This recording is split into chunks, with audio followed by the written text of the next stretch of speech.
سلام لیدی مونیای عزیز، به یه ویدیوی دیگه خیلی خوش اومدید. امیدوارم هر جا که هستید قلبتون آروم و پر از نور باشه. عزیزان امروز براتون فال تاروت و اوراکل ها رو داریم. میخوام بررسی بکنم ببینم که رابطه شما با کیس مد نظرتون تو گذشته، حال و آینده به چه شکل بوده و به چه سمتی میخواد بره. و در انتهای فال هم توصیه براتون میگیرم از کارت های فرشتگان که ببینم برای این رابطه چه توصیه‌ای دارن و به چه سمتی میخواین برید. و همینطور هم حرف هایی که کیس مد نظر شما تا حالا هیچ وقت بیانشون نکرده رو هم میخوام از عمق وجودش بکشیم بیرون و ببینیم چه چیزهایی هستش. ازتون خواهش میکنم تا آخر ویدیو همراه من باشید، برام کامنت بذارید، ویدیو رو لایک کنید، چنلمون رو ساب داشته باشید و حمایت کنید. از ویدیوهای بعدی عزیزانی که زیر هر ویدیو بیشتر از 5 تا کامنت میذارن ازشون اسم و مادر میگیریم تا براشون تکمیت بگیریم. خب حالا از اینا که بگذریم میرسیم به فالمون. 3 بار اسم کیس مد نظرتون که میخواین این فال رو براش بگیرید تکرار بکنید. یه عکسی، یه خاطره خوبی، چیزی از این آدم تو ذهنتون بیارین. فرقی هم نداره که کیس مد نظر شما خانوم باشه یا آقا. و ویدیوهای ما هم بدون زمان هستش، یعنی هر موقع که پلی بکنید ویدیو رو براتون صدق میکنه. خب من نیت میکنم اوضاع گذشته رابطه لیدی مونیای عزیز با کیس مد نظرشون چطور بوده. با نام و یاد خدا شروع میکنیم. در گذشته چطور بوده؟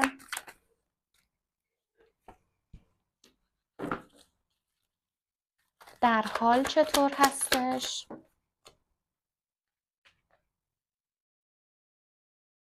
و در آینده به چه سمت میره؟ 2 تا کارت براتون افتاد که 2 تاشون میذارم.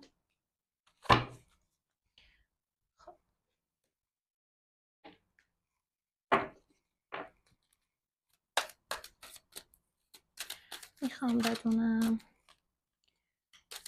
رابطه لیدی مونیای عزیز با کیس مد نظرشون تو گذشته، تو حال به چه شکل هستش. 3 تا کارت افتاد که من یکیشو میخوام. خب 2 تا کارت افتاد. در آینده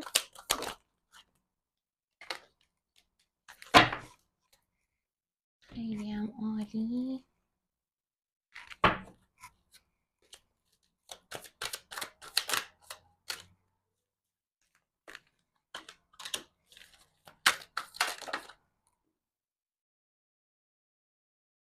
اگه این کارت بیاد تو دست من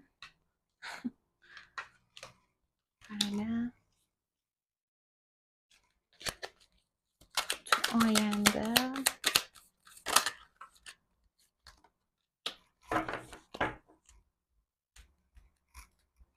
خب عزیزان شروع میکنیم.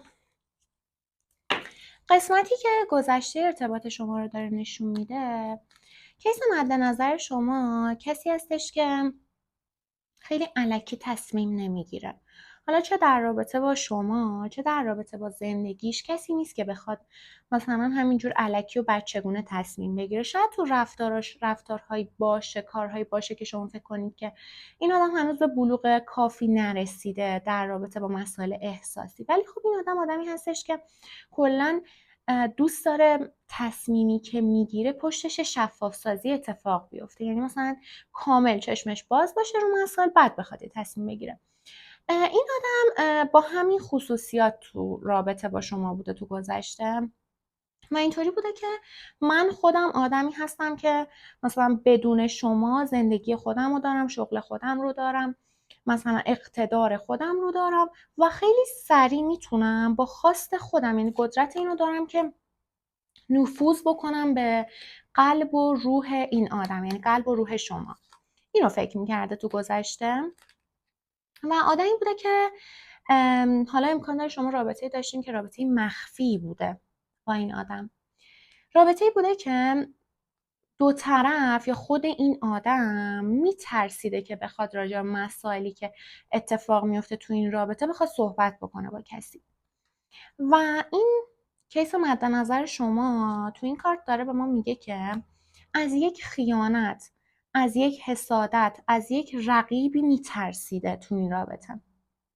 پس گذشته این ارتباط از جایی میاد که این آدم خیلی اوکی بوده تو زندگی خودش، یعنی بود و نبوده شما براش فرقی نداشته. به مرور زمان به این نتیجه رسیده که آره مثلا من هر موقع که بخوام میتونم افسار این آدم رو دستم بگیرم، میتونم به قلبش نفوذ بکنم، یعنی این لنگ منه، من لنگ اون نیستم.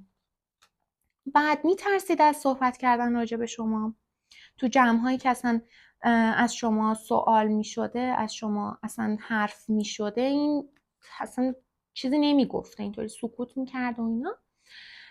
و یک رقیب این میون بوده، حالا امکان داره از طرف خود این آدم بوده یا حالا از طرف خانواده شما، اطرافیان شما بوده که این آدم رو میترسونده، که مثلا حرفی بزنه که این رقیبه حالا دو به همزنی ایجاد بکنه و بخواد رابطه رو خراب بکنه. الان رابطتون تو وضعیتی هستش که من میبینم که رابطه طولانی هستش. حالا امکان داره که اگه بگیم مثلا من شاید 1 ماه با این آدم بودم، ولی خب رابطه این هستش که از لحاظ روحی شما دوتا به همدیگه کاملا وصل هستید و یک طرف رابطه کسی هستش که کاملا متحده، چه به سختی‌های این رابطه چه به خوشیاش کاملا متحد هستش و تمام خودش رو گذاشته، صد خودش رو گذاشته. الان رابطتون نوید بخش اتفاقات مثبت هستش، یعنی این کیس مد نظر شما امید داره که این رابطه توش یه شانسی داده بشه بهش، یعنی که دوباره بتونه کنار شما قرار بگیره اگه کات هستید یا اگه هم با همدیگه هستید. امید داره که این رابطه گرم بشه، امید داره که به تعهد و ازدواج برسه. کارت ازدواج کامل افتاده، ولی بچه ببینید رابطه‌ای هستش که همونطور که اینجا گفتم بهتون، رابطه‌ای هستش که نباید راجبش حرف بیرون بره، یعنی مسائلی که بینتون اتفاق میفته نباید به دوستاتون کلا بگید یا به کسی در میون بذارینش. اگه شما این کار رو انجام ندید، یعنی مسائلی که داخل این رابطه اتفاق میفته رو به بیرون نکشین، رابطه‌ای هستش که پتانسیل اینکه به ازدواج برسه رو داره، چون هم رابطه‌ای هستش که شانس و خوشبختی داخلش من میبینم، هم اتفاقاتی هستش که از گذشته یعنی لنگر انداخته تو زندگی شما دوتا. و تاروت هم داره به ما میگه که این رابطه‌ای هستش که میتونه رشد بکنه، شما دوتا میتونین با همدیگه تلاش بکنید، یعنی شانس این رو دارید کنار همدیگه به یک مسئولیت و به یک مرتبه بالاتر از دوستیتون برسید، یعنی همون ازدواج. تو آینده ارتباطتون عزیزانی که کات هستید، سرنوشت و اقبال اینجا براتون افتاده، یعنی شما امکان داره که ستاره هاتون با همدیگه یکی باشه و مکالمه افتاده براتون، کارت مکالمه افتاده از تاروت. تا 8 وعده دیگه اگه شما با هم دیگه کات هستید، از طرف این آدم یه مکالمه‌ای میاد سمتتون که میگه بابا بیا ما مشکلات گذشته، هر چیزی که بینمون اتفاق افتاده که باعث خرابی شده، حالا ذهنمون آشفته کرده، قلبمون رو به درد آورده رو بخوایم رها بکنیم و بخوایم یه رابطه‌ای بسازیم که رابطه‌ای هستش که بچه این آدم یا حالا شما دوتا بینتون یه جاذبه‌ای هستش که یک گرایش جنسی خیلی زیاد هستش، یعنی این رابطه بر اساس مسائل جنسی هستش، کلا خیلی جاذبه بینتون هستش. ولی خب پشت این گرایش جنسی من عاطفه هم میبینم، یعنی مثلا اینجوری نیست که فقط به شکل یه چیز جنسی نگاه کنین همدیگه احساس هم دارید. ولی خب این آدم تو آینده رابطتون به سمتی میره که مکالماتی توش هست و همدیگه شانس هایی میدید راجع به مسائل احساسی، میخواین کنار همدیگه به شهرت برسیم بچه‌ها. حالا مثلا این آدم امکان داره شما رو کسی ببینه که مثلا تو آینده، حالا اینجا گفتیم که مثلا نمیخواست حرف بشه راجبتون، شاید شما باشین اینجا افتادین، شما در رابطه با حرف زدن با این آدم افتخار میکنین، یعنی دوست دارین که هر جا میشینین یه تیکه مثلا از خوبیای این آدم بگین، از کارهایی که میکرده بگین. به خاطر همونم اگه مثلا تو ارتباطی هستین که الان یه کوچولو سرد هستش، مسائل سنگین شدن، احتمال داره به خاطر حرفای مثلا اطرافیان باشه که چشم و نظر انداختن رو رابطتون. ولی خب رابطتون به سمتی میره که به همدیگه از لحاظ احساسی شانس میدین، میخواین احساساتتون رو بیان بکنین. این آدم تا 8 وعده دیگه به سمت شما میاد و صحبتی هم که میکنه اینه که بیا مثلا خودمون رو رها کنیم و بخوایم رابطمون رو دوباره شروع کنیم. من این کارتا رو جمع میکنم و یه انرژی میخوام از شما و کیس مد نظرتون بگیرم، ببینم انرژیایی که در اطراف شما هستش چطور انرژیایی هستن. شما به چه سمت نگاه میکنین؟ این آدم به چه سمت نگاه میکنه؟ اسمش رو تکرار بکنید. اگر لایک نکردید لایک بکنید تا من همسو بشین، انرژیامون یکی بشه.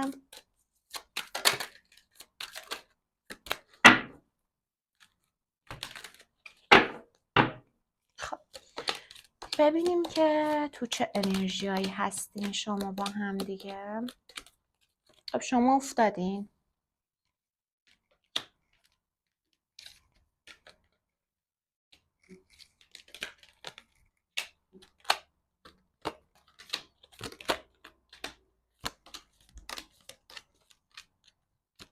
شمعمونم خاموش شد.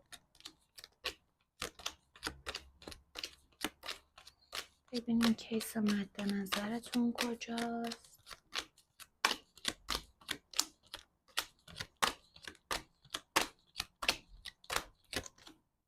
افتاد.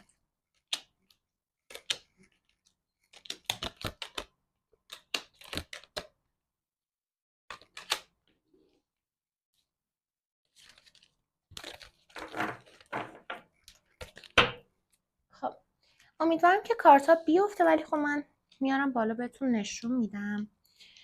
عزیزان شما دوتا از لحاظ انرژی به هم دیگه نگاه نمی کنید. یه احتمال داره که مثلا با هم دیگه کات باشید یا بینتون سردی ایجاد شده باشه. شما به گذشته نگاه میکنین. حالا بچه فرقی نداره که کسی که این ویدیو رو میبینه خانوم باشه یا آقا. من بر اساس انرژی ها میگم بهتون. عزیزانی که این ویدیو رو میبینید چه خانوم باشین چه آقایین هستید و نمادتون تو تاروت این هستش و کیس مد نظرتون چه خانوم باشه چه آقا انرژیش یانگ هستش و نمادش این هستش. خب حالا شما به گذشته نگاه میکنید، گذشته‌ای که توش انتظار زیاد بوده از سمت شما. انتظار این که مثلا حالا جدا از مسائل احساسی میتونه انتظار بابت این باشه که مثلا خبری به گوشتون برسه یا سفری بخوایم بریم. حالا بخوایم احساسیش بکنیم از لحاظ جنبه احساسی این هستش که شما منتظر یک خبر بودید که از راه دور میخواسته بهتون برسه یا کلا این آدم بوده که ازتون دور بوده و شما منتظر این بودید که ازش خبری بشنوید. تو آینده حالا امکان داره که مثلا خبر آشتی باشه. شما منتظر بودید که این آدم بیاد با شما آشتی بکنه و سمتتون قدم برداره. تو آینده شما داره نشون میده بهم که بیشتر احساسات مادرانه، احساسات دلسوزانه داریم بچه‌ها و توانایی اینو داریم که بخواین راجع به بحثا و مشاجره هایی که امکان داره براتون پیش بیاد به خوبی ازشون بگذرید. یعنی توانایی اینو دارین که هر سختی که پیش پاتون میاد رو بخواین پشت سر بذارین و بخواین که خودتون یک چیز سختی که باعث ناراحتیتون میشه رو ببرید و تموم کنید. حالا من ازتون میخوام که بیشتر رو اعصابتون مسلط باشین، چون امکان داره که یه دعوایی یه مشاجره اتفاق بیفته، حالا با مادرتون یه شخص بزرگ اتفاق بیفته، بزرگ خانواده، که باعث ناراحتیتون بشه. ولی خب من دارم میبینم که توانایی اینو دارین که از پس مشکلاتتون بر بیاین.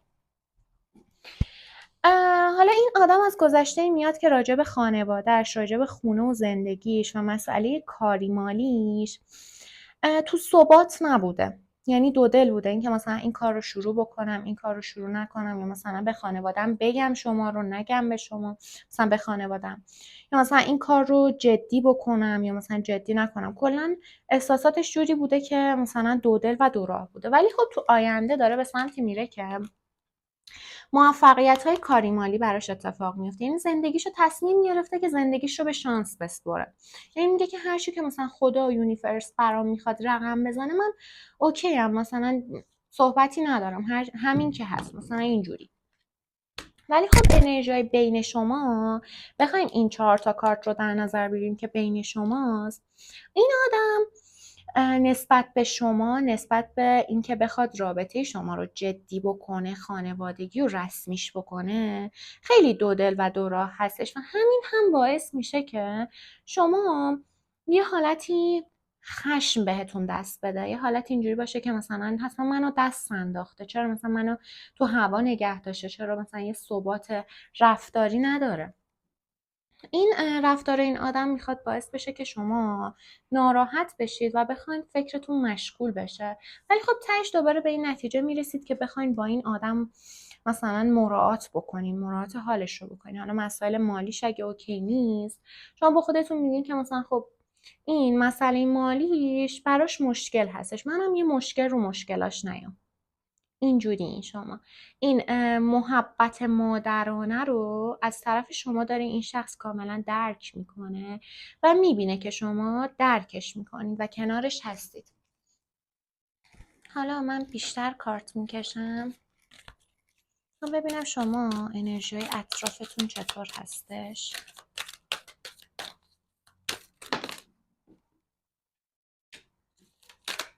شما منتظرین که فصل جدیدی تو زندگیتون باز بشه و همینطور که دیدین گفتم اینجا منتظر هستید، اینجا دوباره انتظار افتاده، یعنی مدت زیادی هستش که منتظر یک شخصی هستید که به سمتتون برگرده. تو آینده همین بخشش های زیاد شما باعث شده که شما احساس بکنید که توی تنگنایی هستید که تو تنهایی خودتون دارین زجر میکشید. این آدم اگه تو گذشته حالا سلامتیش مشکل پیدا کرده اوکی میشه، یا همین نزدیکی یا سلامتیش مشکل شده براش اوکی میشه. این آدم استرسی هم هست و بچه ها کارت ها از دست من میفته. خب همونطور که گفتم شما منتظر این هستید که یه فصل جدیدی تو زندگیتون باز بشه، یه صفحه جدیدی براتون باز بشه که بخواین از این انتظار دست بکشید، بخواین مثلا زندگیتون رو به ثبات برسونید و دیگه به این آدم حتی فکرم نکنید، حتی مثلا براتون مهم نباشه که اومد نیومد. ولی خب کلا یه تایم طولانی هستش که منتظر این آدمی تو زندگیتون. تو آینده به سمتی میرین که گفتم که گوشه‌گیر هستید، خودتون رو مقصر میدونید راجع به خیلی از مسائل، راجع به خیلی از کوتاه اومدن و مقصر میدونید خودتون رو. ولی خب ته همه این ببینید این گوشه‌گیری هاتون، این عذاب وجدان هاتون که خودتون رو مقصر میکنید همشون گذرا هستش و تبدیل به این مسئله میشه که شما رو خوشحال میکنه. همه این گوشه‌گیری هاتون امکان داره که حالا مثلا یه شخص جدیدی وارد زندگیتون بشه یا خود این آدم باشه که تغییر کرده باشه و بیاد حالا کارایی بکنه، مثلا سورپرایزایی برای شما انجام بده که شما رو خوشحال بکنه. حالا اگه ایشون نبودن میتونه مثلا شخص جدیدی باشه که وارد زندگیتون میشه. این آدم ببینید بچه، من گفتم تو مسائل خانوادگیش دوباره خانواده افتاد، یعنی این آدم کلا تو مسائل خانوادگیش مشکل داره با اطرافیانش، حالا یا با مادرش اگه مادری داره که مریض هستش، حالا پدری داره که مریضش کنن، با اطرافیان و خانوادهش یه رابطه اوکی نداره، همین هم براش دغدغه و مشکل ایجاد کرده و دوست داره که کلا جو خانواده رو به سمت مثبت ببره، جو اطرافیانش رو به سمت مثبت ببره، خودش باشه که اینها رو انجام میده. کیس مد نظر شما شخصی هستش که تو رفتارش، تو احساساتش یه بالانس وجود نداره، هی بالا پایین میشه، هی بالا پایین میشه و همین بالا پایینی هم این موفقیت های زندگیش رو ازش داره میگیره. این تو زندگیش تو آینده یه اتفاقی میخواد بیفته، حالا احتمال داره که مثلا یه شرطی رو بسته باشه که این شرط مثلا اوکی پیش نره و باعث بشه اتفاق بدی تو زندگی این آدم بیفته که این رو به انزوا و ناراحتی بکشونه که کلا میخواد زندگیش رو عوض بکنه. شاید این مشکل براش پیش بیاد که بخواد به خودش بیاد. ما نمیدونیم، ایشالله که خیره. حالا هر جور آدمی هستش، هر بدی به شما کرده، بالاخره انسان هستش، ما بدی کسی رو نمیخوایم. خب این بود از انرژی های شما. پس شما خیلی آینده بهتری دارید، یعنی آینده نزدیکتون خیلی اتفاقات بهتری میخواد بیفته. فقط از این انتظار سعی کنید خودتون رو دور بکنید. خب حالا من یه توصیه از فرشتگان میگیرم برای این رابطه. فرشتگان لطفاً برای لیدی مونیای عزیز توی رابطه‌ای که هستن با کیس مد نظرشون یه توصیه بدیم.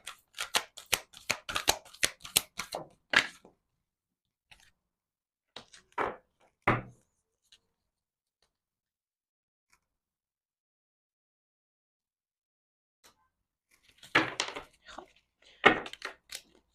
میخوام حرفای ناگفته‌ای که از طرف شخص مد نظرتون هستش که تا حالا بهتون نگفته رو از عمق وجودش بکشیم بیرون.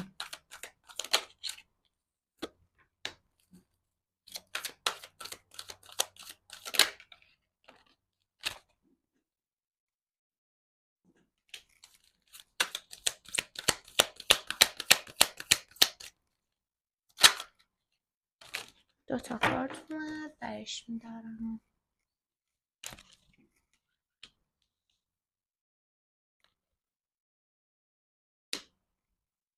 خب پیام و توصیه‌ای که فرشتگان براتون داشتن، همونطور که گفتم بچه اون حس انتظاره رو از خودتون دور بکنید، خودتون رو رها بکنید.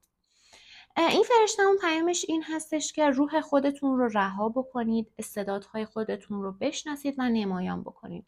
میگه که به خودتون بیشتر برسید، به دنیا و یونیورس و کائنات اعتماد بکنید. هر چیزی که باعث فکر مشغولیتون میشه، هر چیزی که باعث میشه که از زندگیتون عقب بیفتید رو رها بکنید تو این رابطه. یعنی خیلی مته به خشخاش نذارید تو این رابطه و خودتون رو رها بکنید. حالا ببینیم کیس مد نظر شما، حرفایی که داره چی هستش. این آدم اگه شما با هم دیگه کات هستید، میگه من خیلی احساس تنهایی میکنم و حس میکنم تو تاریکی هستم. شما رو نور خودش میدونسته و الان تو زندگیش دنبال نور هستش که شما بودین تو زندگیش، ولی الان کنارش نیستید.